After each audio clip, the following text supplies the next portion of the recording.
Welcome, welcome. My name is Terry Muir, and I'll be your host today. We're proud to provide these free classes every week to help connect us all to our regenerative ecosystem. You can learn more about our project at sustainablekashi.com. Today, we're really excited to be talking about natural beekeeping. If you have any questions, please type them into the chat box and we'll try and get them at the end.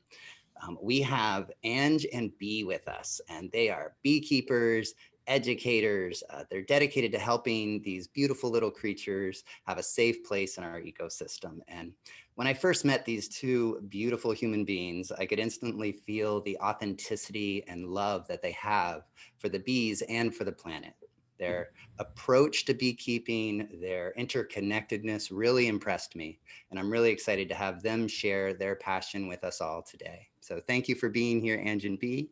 And without further ado, I'll hand over the stage to you. Oh, thanks, Terry. Thank you, Terry. That was a sweet Very introduction. thoughtful. We're so grateful to have our hives hosted at Sustainable Kashi, and it's awesome to be here with all of you and share a little bit more about what we do. So I'm gonna share our screen so you can see a image and video presentation that we put together for y'all. All right, so we're gonna sort of toggle back and forth between Bee and I. So you're in Introduction to Natural Beekeeping. I hope this is where you meant to be this morning. Thanks for being here with us. So we are a duo and we work under the name They Keep Bees. And we work at the nexus of social change and social insects. We raise adaptive queens, we make honey, wax, and produce educational resources. We focus on natural methods of beekeeping that are sustainable and generative for small-scale beekeepers, and our goal is really to encourage more small-scale beekeeping that can follow these same sort of natural and sustainable methods. This is us. So this is Bee and I will just share a little about myself and then turn it over to you. I have been keeping bees for about 12 years now. I started as a backyard beekeeper in the Boston area. I had an amazing mentor that took me on all kinds of bee adventures named Jean-Claude Barut. He introduced me to Kirk Webster, who's a treatment-free beekeeper in Vermont, New Haven, Vermont. And Kirk introduced me to Sam Comfort, who is the inventor of these hives that you see here, which we'll talk about a little more in a minute. And I have run the gamut from backyard beekeeping to what we do now, raising queens, and always have been teaching because it's one of my strongest passions in life to be able to share education and make these kinds of resources more accessible.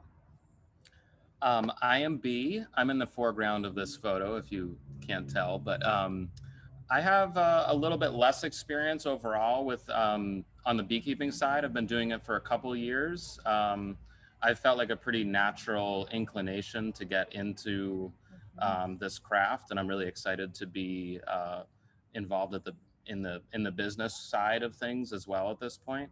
Prior to that, I worked as a special education teacher. So that transition was rather natural for me to go from teaching to, beekeeping, and then, with the intention of educating others about the, our adventures in beekeeping. It's been really exciting to do some learning under Ange, as well as our friend and mentor, Sam Comfort, as well as we briefly worked with Michelle, who's also on the chat, I believe, and our friend Taka. So it's been a really nice way of connecting to other folks who are also interested in this craft as well. Cool. And I just want to take a moment. So we're currently in the southern part of Florida, but our home base is in Montague, Massachusetts. Which is in the western part of Massachusetts, just under the Vermont border. This is one of our apiaries. This is an older picture, but one of our apiaries on our home base. Mm-hmm. And this is the land of Nipmuc and Pecumtuck people, currently stewarded by Nipmuc and Wabanaki Confederacy. And then here is one of our mating yards in South Florida, where we currently are. This one is in what's currently Palm City. which is the ancestral lands of the Ais people, and is currently stewarded by the Miccosukee and Seminole people. So what do? We raise bees, but specifically to raise these beautiful queen bees. So if no one's ever seen a queen before, welcome to the magical world of beekeeping. This is a queen bee.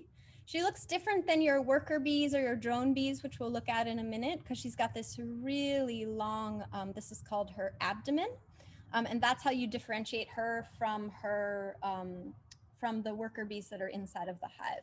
She has that because she has fully developed ovum or ovaries, and she uses that to lay eggs in the hive. And then the other thing that we do is we produce honey. Most of our honey, it looks like this. It comes in these combs, and we sell it in specialty shops up north. But we also cut these out and crush and strain them to produce liquid honey, which some people might be familiar with. And that is a smaller part of our business than the queen production side. Now, you probably looked at these boxes and you were like, that's not a beehive. They're a different design, and they were invented by this brilliant human right here, whose name is Sam Comfort. So what these hives are called is a comfort hive. And Sam sent me some very specific specs that I'm supposed to share with you.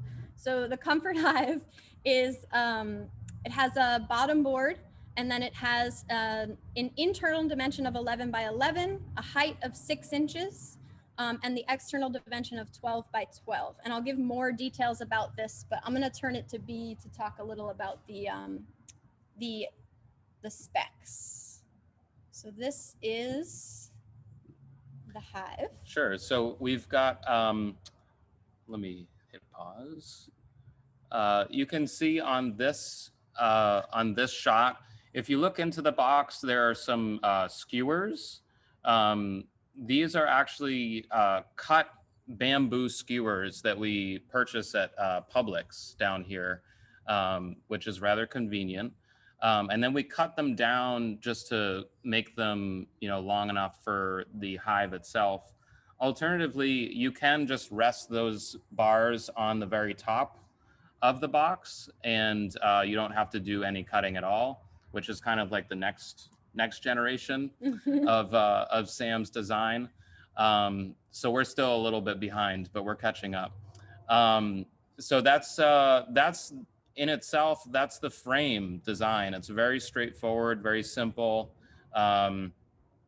It can be difficult to navigate if there's a lot of honey on there and they get particularly heavy. Sometimes it's a little bit hard to hold, but otherwise it's rather convenient and easy in terms of design.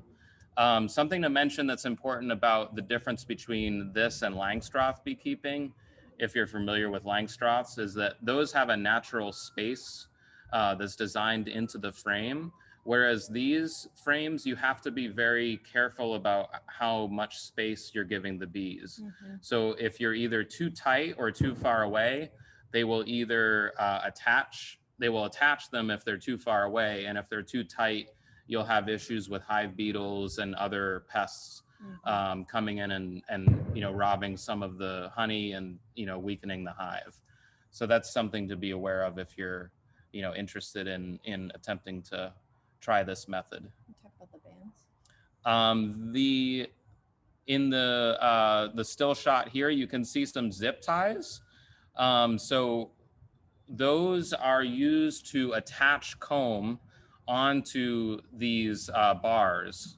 So what we did in this hive is we actually cut a swarm that we had caught out, and we banded the comb onto these bars up top. And that's a way of moving a wild hive that you've caught into a hive that you can manage with more ease. Yeah. So I'll just briefly show you a little bit further onto this video. You can see that's the comb. On the edges, there's some fresh wax, which is a lighter color than what you see in the center. And these bees right here are festooning to build some more of that new wax. That darker wax up above is older wax. And so that the color helps indicate the age of the wax.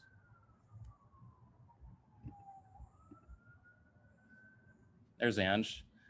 Pretty simple design. They're pretty easy to manage and navigate. Oh, once more. Yeah. Here's another nice shot of the top of the hive. So as you can see, they get pretty dense when they get full. They're definitely packed in pretty tight. But as you can see, the skewers are resting all the way across. We have what we call bar rests, which is you know, an area that the skewers can rest onto so that they don't fall all the way down to the bottom of the box once the weight of the comb is built. And as I mentioned before, our next, you know, the next approach is to just do away with the bar rests altogether and have those the frames, the top bars, just rest on the very top of the box. So you don't have to put a bar rest in there at all. Mm-hmm. That's the next generation. Yes. We say. Yes. And here's a nice top view of that. So as you can see those bamboo skewers across the top. And it's really a beautiful shot. So the inner dimensions of this is 11 by 11. These are just 12-inch cut. This is rough cut lumber, very straightforward. There's one screw on each end to hold this whole box in place. And let's see if we have any other. Oh, this is just, and you can see here the spacing that Bee was talking about earlier. So again, the Langs have that space bar that is created, it's built into the design. Where with these, you need to have enough space between these frames or these top bars so that two bees can pass each other on the comb. And that's a really crucial part of making sure that they can continue to pass pheromones to each other and stay densely populated. Because especially down here in the South, they like a nice, dense, tight nest. And so the more that you can mimic what they would make in the wild, the more successful the bees are going to be in this equipment, but in any equipment. I think we got a swarm here. Yeah, so I can take over from here. Sure. Okay, so this is a swarm of bees, and I wanted to show you this because we're talking about natural beekeeping. And the way that we are practicing natural beekeeping is to mimic what is happening in the wild. Some of you may have heard that there is something called colony collapse disorder, or a Varroa destructor mite. Some of you may have heard of these things if you're just getting into beekeeping or if you've been in it for a while. So this Varroa mite that is a parasite of the honeybees has been around for about 20 years, but it's really increasingly started impacting honeybee health. What happens with the Varroa mite is that they feed on the fat bodies of the honeybee, and this is kind of like our lymphatic system. So what happens when the Varroa mites are feeding on that fat body is that they're weakening the immune system of each individual bee, and then also of the superorganism of the hive as a collective. And so in order to combat this, our mentor Sam Comfort and ourselves and Michelle and our friend Tucka, we all have this practice of creating brood breaks to reduce the need for having to put any chemical treatments inside of the hive. And so these brood breaks are when we basically imitate a swarm. Swarm that you see here is when half of the bees leave the hive with an old queen. They leave behind a new virgin queen, as well as half of the population to raise that queen and grow a new hive. This swarm with the mother queen in it then goes at least 2 miles away, so she can create distance between the mother hive and the daughter hive, and so that they don't compete with resources for resources. They're also leaving that daughter hive behind with enough resource to raise the queen and continue to flourish. If only we could have the same level of consciousness. So how do we imitate this? One of the ways that we do that is that we let our hives build up quite tall. So this is 3 of those comfort hives stacked together. We let them build up, and then what we do is we drum or smoke a split. What am I talking about? This is what I'm talking about. So we will put a wedge underneath the hive so that there's light coming in through the bottom. And so we have space to put smoke in there to drive the bees up. If there's light or smoke, the queen instantly starts to run. She doesn't want to be near light. She wants it to be dark and warm and dry. And as soon as we introduce light or introduce smoke, she tries to run away from it. When the queen runs, the hive, the worker bees in the hive follow, right? Because they think, oh, it's a swarm happening, get ready, let's go. And so they will all run into a box that we put on the top of this. We can then drive those bees up. Let's see, I have a good photo of. We can drive those bees up into a box that we have on the top. And they're all clustered together around the queen. From there, we look into this box and we try to find that queen. It's a really fun game of Where's Waldo. Sometimes it takes a long time, but you have to do it. We find that queen and we'll cage her and put her in what's called a split. So we'll take her and some of the bees. The way that I like to make our splits is that we put a lot of open brood, so uncapped brood for our more advanced beekeepers. We put that in the split with the queen. What that does is it knocks the Varroa back a little bit because they do like to incubate in the capped brood of the honeybee colony. And so it knocks them back because even because there's not going to be as many of them emerging from the brood chamber as that hive is getting reestablished.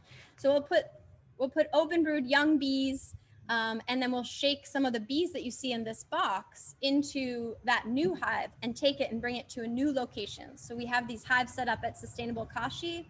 We made them with this exact method. And then behind, what we'll leave behind are queenless colonies that are small, and we'll give each of them a queen cell.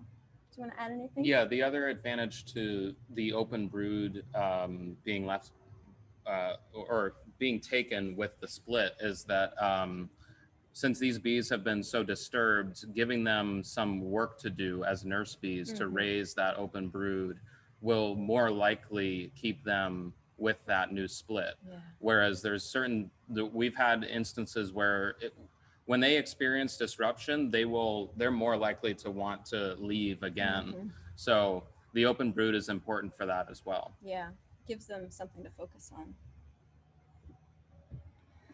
Okay, so this is just an example of looking down into these comfort hives. We would take a hive that looked like this. It has 8 bars or 8 frames, and we would split it into a 4 frame. This one still needs a couple shakes of bees. So what we like to do are 4 frames.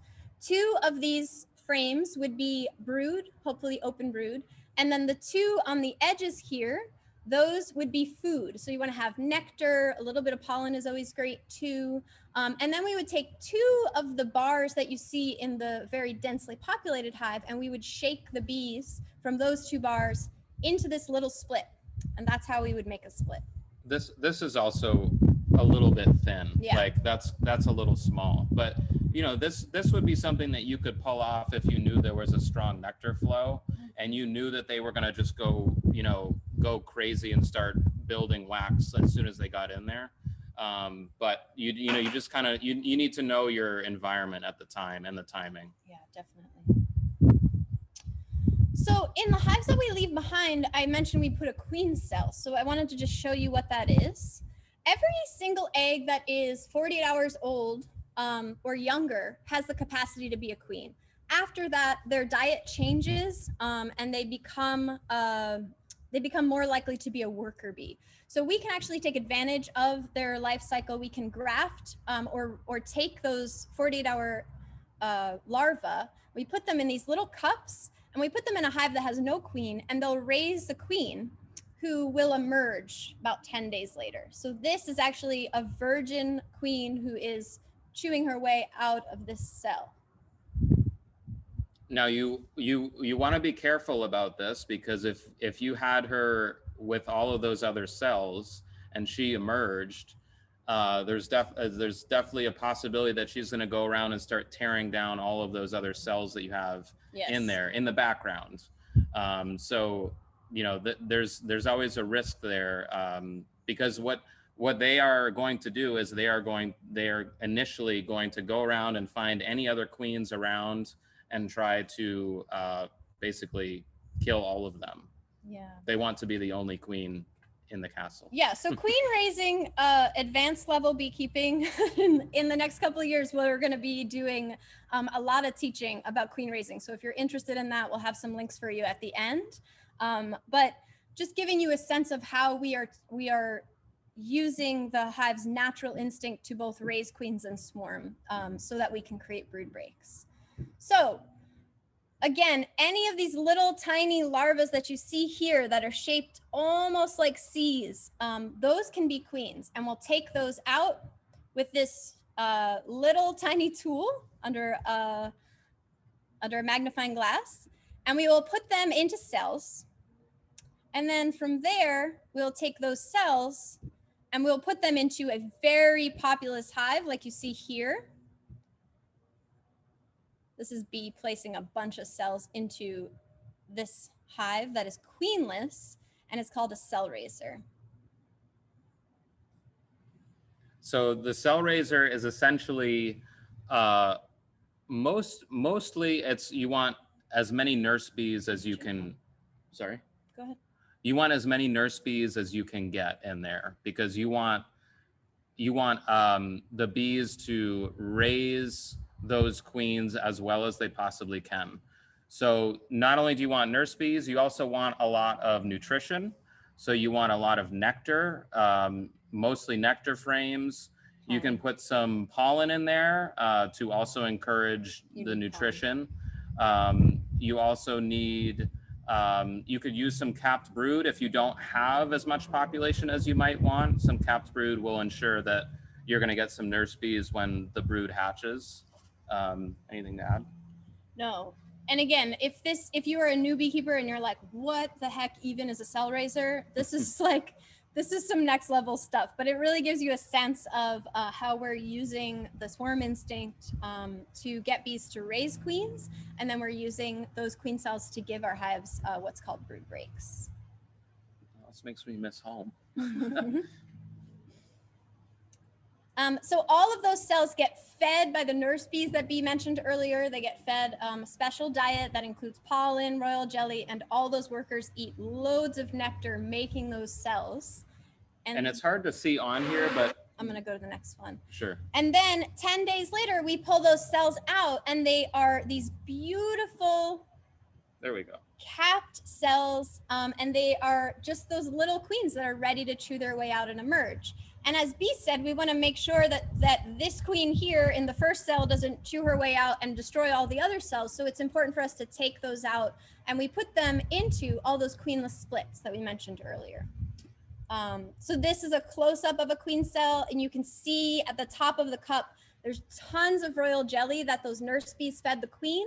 She is going to be in here as a larva, and then as she pupates, she's going to turn around and she's going to eat up all of that royal jelly before she emerges from this cell and is ready to go on her mating flights. For those that don't know, queens are born virgins, and they go on several mating flights to collect all the sperm that they'll need to store in their ovum for their lifetime. So they go on several mating flights, but the mating flight period is about a 2 to 2.5 week period where they are mating several times, and then they don't leave the hive again unless there's a swarm response inside of the hive.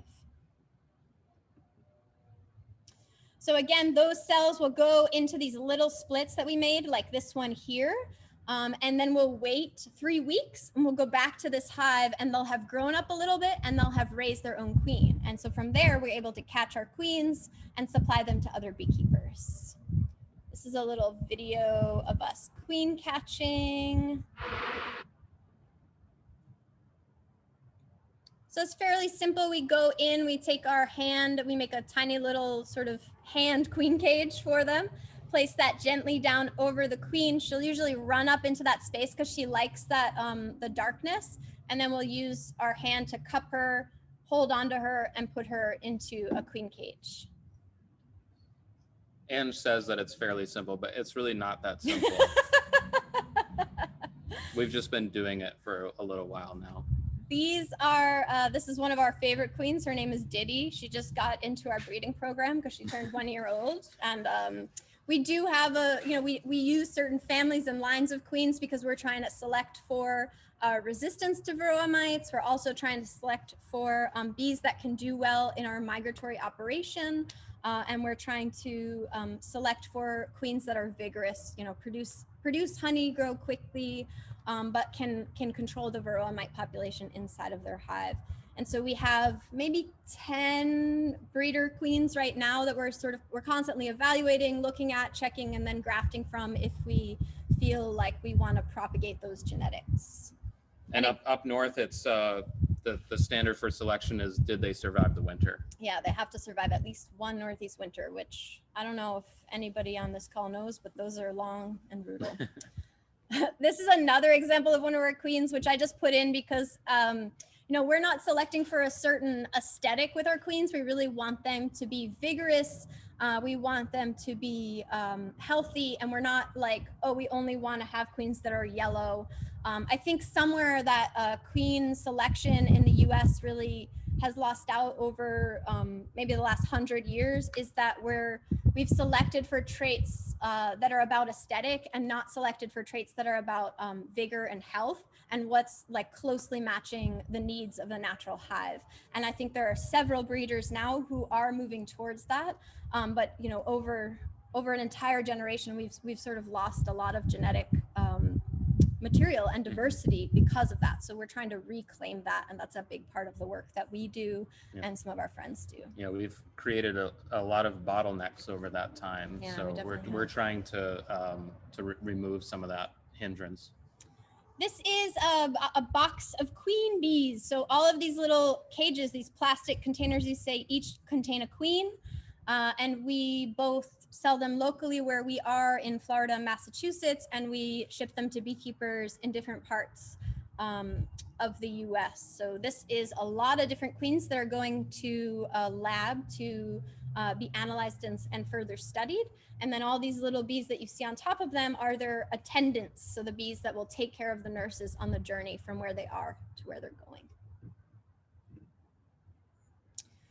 And then the other thing that we do is we teach about bees. So we have done everything from something called a tour to hives, which was a bicycle powered tour of apiaries, to this is a queer and trans bee day, which happened a couple years ago in the before times, where we brought a bunch of queer and trans folks from our community out to the apiary to learn in a really inclusive environment where everybody felt they could ask all the questions they wanted to. And we built some really incredible community on that day.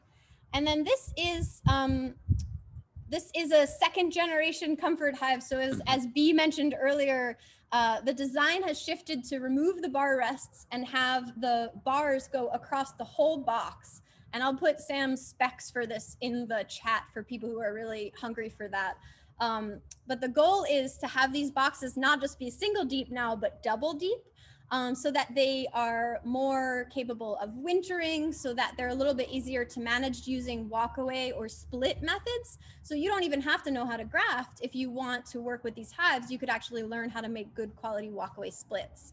And Sam, B, and I did an awesome research study last year about how to make really good quality walkaway splits. We also studied different grafting methods, and in the next 2 years, we're going to be able to be teaching those methods in the Northeast and hopefully up and down the Eastern Seaboard, so we can get queen rearing methods into the hands of lots of different beekeepers, and people can start raising their own queens and selecting for genetics that do well where they are. And really our goal for that education is for a point of accessibility.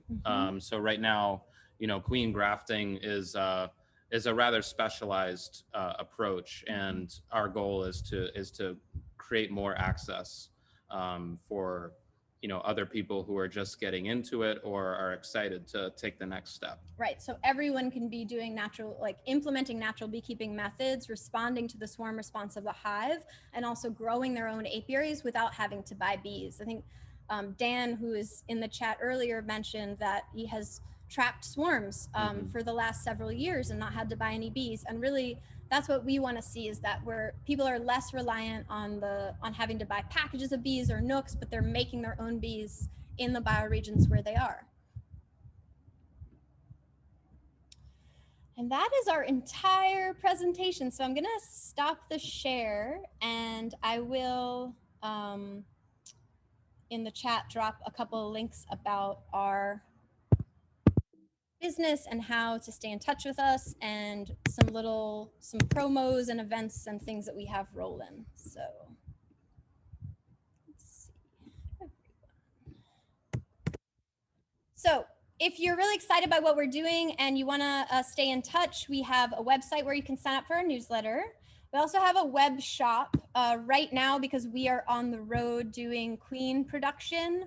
Our shop is mostly pins, zines, and virtual downloads, but we usually have things like honey and wax, and also consultations with us in there. If you want to follow us on Instagram, our Instagram link is here. I compiled a free book about community-centered beekeeping called Radicalize the Hive. It came out last year, right at the beginning of the pandemic. You can get it for free by just signing up at this link on our website, and we'll send it right to your inbox. And if for any reason you can't access it, just shoot me an email and I'll send you a link to it. It's really cool because I got to, for that book, interview like 25 different beekeepers who take a community-centered approach to beekeeping. So there's a lot of different stories from across the US and Canada about beekeeping there. And a part of that book, called What Humans Can Learn About Social Change from Social Insects, is published in this thing called the New Farmer's Almanac. So it's a short essay within a book of several short essays, and that's available through Chelsea Green, which you can find at the bottom link. Oh, thank you so much, Ange and B. You are a wealth of knowledge, and few things give me greater pleasure than to watch someone's passion really just come out. And I can see the love you have for the bees, and thank you so much for the work you're doing. I have a few questions for you. So let's start with the good stuff. Let's talk about stings. And I saw a lot of those pictures where you were in there with bare hands and you were just moving bees. And so how many times do you get stung, and do you have a problem with it? I get stung a lot. I move very fast. You know, I over the last few years, like, increased my capacity for production beekeeping. So you got to be able to move quickly, which the bees don't like so much. So I tend to get stung a lot in the fingers and on the hands. But I actually have an autoimmune disorder. And so honeybee venom is said to stabilize your immune system. So I really benefit from having the venom in my system. And I seem to really do well health-wise when I have it. I used to get sick all the time. I don't get like common colds and like just weird viruses, like, you know, those bugs, stomach bugs and stuff like that. I had those all the time. And it's really, since I've started beekeeping consistently and throughout the year, don't have so much of that anymore. So that's just information for my body. Bee gets stung way less because they move slower. I move slower. Also, I think something important to note is that it really, the amount you're going to get stung is really dependent on what you're doing at that particular time. Yeah. So if you're doing something that's quite a bit more invasive to the hive, then it's more likely that they're going to react and you know, get bent out of shape and come after you. But you know, on the you know, just regular inspections and checkups, you know, it's rare. I mean, it's more rare for you to get, you know, your butt kicked. Yeah. I'd say like the high sting things are, you know, doing any kind of cutout because you're really disrupting the hive a lot, or doing any kind of removal, like we do some removals down here, because you're creating a whole disruption, right? And you're basically telling them that they're going somewhere brand new, and you know, I mean, just think about that. You know, yeah, if someone came into your house and started reorganizing the whole thing without your consent, you'd be upset too. I might sting you as well. Right. Thank you. And I had a question about the laws. You being up and down the East Coast, what is the typical law for a homeowner or even a renter to start a hive in the backyard? Good question. Yeah. It's really town bylaws, are very specific depending on where you go. We have found down here, there's a lot of people who are interested in agricultural exemption on their land. At least where we are located here, it's a popular thing. So oftentimes we have situations where people are interested in having bees as a way of getting exemption, in relation to taxes and so forth. Up north, it's a little different. People are more interested in having bees just for the idea of having bees and having pollination on their land. And, they're just excited about supporting it. I would say more so. Yeah. So. Yeah, and I think just to speak to the backyard piece, I know in Florida there's some regulation around if you have a smaller lot, like less than 2 acres, you've got to be able to keep the bees not on the edge of the property where they would go, their entrance would be facing your neighbors. And you have to keep them, you can only keep a certain number. I think for less than an acre, it's 3 hives total, which is plenty if you're just doing this for backyard beekeeping. And then the laws change on what you can do based on the size of your acreage after that. Mm-hmm. But there's a really incredible beekeeping program through the state. So you can contact them and they can send you specs for the town that you're in, specifically in Florida. And that's different state by state. In Mass, we also have a great apiary program, but in other states, I can't really speak to what's available. Thank you. That's great information. I had a situation with some systemic fertilizers where we had our bees taken to a grove to fertilize, and the neighbors were using this systemic fertilizer and actually killed our hives. Have you had experience with that, or is there a way around it? I mean, really, it's really challenging with bees because they can fly up to 5 miles to forage, right? So the amount of control that we have as humans and where they go is very limited, and they're always looking for like the king bloom or the thing that's in bloom right now in the most abundance. So with systemic fertilizers, we have had some nasty pesticide kills. What I would recommend is finding out if you have an apiary program. You've got to get them out to your yard to test your hives that day. After that, the pesticides apparently start to just off gas and they won't show up. So that's one way, because you can document that, and if people aren't following the pesticide laws or regulations in their area, they're held accountable to that. The other thing is, wherever I'm going to keep bees, I ask a lot of questions about spraying. I ask questions about land management that will get at potentially people applying systemic pesticides. And I ask what the neighbors are doing, because people know what their community is up to, right? And that's how I develop an understanding of, like, is this going to be a good spot for our bees?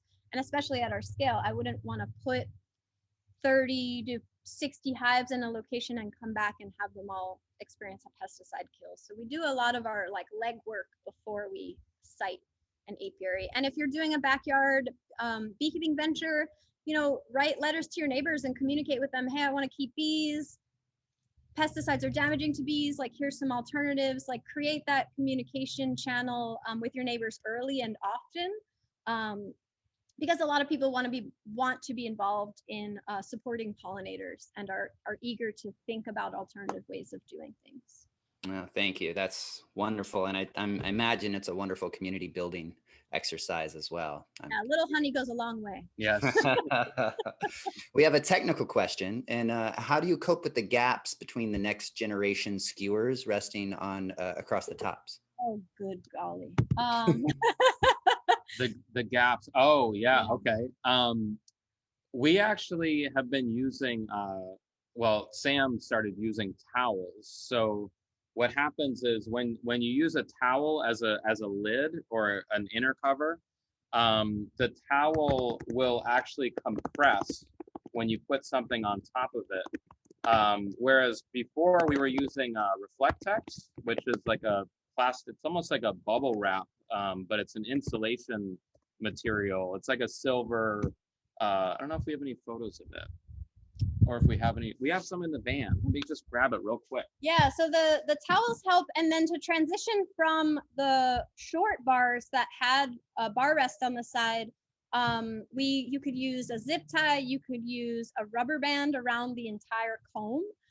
You could also make like a little clip with thin wire gauge, and actually clip one skewer to the shorter skewer, and then the bees over time will connect those, and you can remove the clips or the plastic. But previously we were using this. Here's our Reflectex. So this was used as a lid. And as you can see, it wouldn't be as it wouldn't compress as well as the towel would. The towel has the ability to fill in gaps a bit better, because this has it actually has, you know, air pockets in between in the Reflectex. So this won't compress as well. I mean, I think it still would to some degree, but the towel ensures a firm seal on there. Yeah, yeah. And use cotton towels. If you're gonna go towels, they'll chew up any of the plastic Yeah, towels. no polyester. Bring them out the front of the hive. Yeah. And that brings up the question of the zip ties. Do you use a food grade zip tie, or is that necessary? Oh, that's a good question. We don't, but we should. Yeah. Yeah, I haven't even looked at that. Thanks for mentioning that. Moved away from zip ties in favor of rubber bands, because the bees will actually chew the rubber bands and drag them out of the hive, versus the zip ties, we have to physically cut them and remove them, and the bees have to fix the wax. So we've just realized over time it's a bit easier to return to the thick but wide rubber bands, and we get a lot more mileage out of those. The bees take care of them for us, and we just clean them up from the front of the hive when we're done. It's also a faster process. Like putting the bands on is faster than, you know, zip tying. Yeah, for sure. I am so grateful that you have made the time to share with us today. And I do invite everybody to go to theykeepbeads.com and check out more about these beautiful, beautiful humans that are helping reintroduce these bees back into our population. That's such a needed service, and thank you for the work you're doing. Thank you, Terry. Yeah, awesome to be here. Yeah, we're also going to move this conversation to our Facebook community page, where you can ask any questions on either getting started or more advanced questions.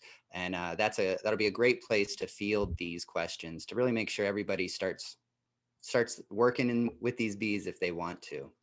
We'll talk about our biggest takeaways from the class and really get the conversation going there. There'll be a link to the page over in the chat box now. I want to thank Ange and Bee for your time, for your energy, and for the work you're doing. I want to thank Amy Zelt for producing the technical side of this call. And I want to thank everybody for being on this call. These wouldn't happen if it wasn't for you. With your donations, your support, and your energy, we just wouldn't be here without you. So all of our actions have effects, and all life on this planet is part of this delicate tapestry that just makes it all possible. So without everything from the largest whale to the smallest honeybee, we wouldn't be here. So thank you all for joining in on this work and being part of this beautiful tapestry together. And I hope to see you all next week. Have a wonderful day. Bye, y'all. Thank you. Thank you. Thank you.